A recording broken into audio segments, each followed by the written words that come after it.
Doctor Mohammad ইউনূসের নেতৃত্বে গঠিত অন্তর্বর্তী সরকারের শপথ ও গঠন প্রক্রিয়া বৈধ ঘোষণা করে হাইকোর্টের দেওয়া রায় বহাল রেখেছেন আপিল বিভাগ।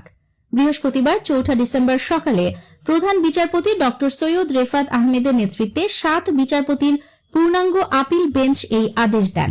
হাইকোর্টের আদেশের বিরুদ্ধে রিটকারীর লিভ টু আপিল খারিজ করে দেশের সর্বোচ্চ আদালত এ আদেশ দেন।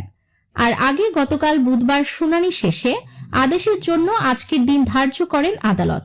তার আগে মঙ্গলবার ডক্টর মোহাম্মদ ইউনূসের নেতৃত্বে গঠিত অন্তর্বর্তী সরকারের শপথ ও গঠনকে বৈধ ঘোষণা করে হাইকোর্টের দেওয়া আদেশের বিরুদ্ধে দায়ের করা লিভ টু আপিলের শুনানি শুরু হয়। সেদিন শুনানিতে আইনজীবী শিশির মনির বলেন, জনগণের বৈধতাই সবচেয়ে বড় বৈধতা। বৈধতার ভিত্তি জনগণের আস্থা ও বিশ্বাস।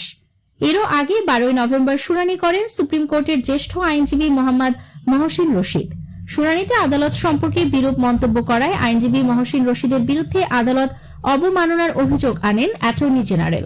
পরে আদালত সম্পর্কে বিরূপ মন্তব্য করায় আইনজীবী মহসিন রশিদের কাছে ব্যাখ্যা চান আপিল বিভাগ। উল্লেখ্য, গত বছরের ডিসেম্বরে অন্তর্বর্তী সরকারের শপথের বৈধতা চ্যালেঞ্জ করে হাইকোর্টে রিট দায়ের করেন এই আইনজীবী। পরে রিট খারিজ করে হাইকোর্ট বলেন, দেশের জনগণ বৈধতা দেওয়ায় অন্তর্বর্তী সরকার নিয়ে কেউ প্রশ্ন তুলতে পারবে না। পরে তিনি আপিল বিভাগে আপিল করার অনুমতি চেয়ে আবেদন করেন। নিউজ ডেস্ক, আলোকিত প্রতিদিন।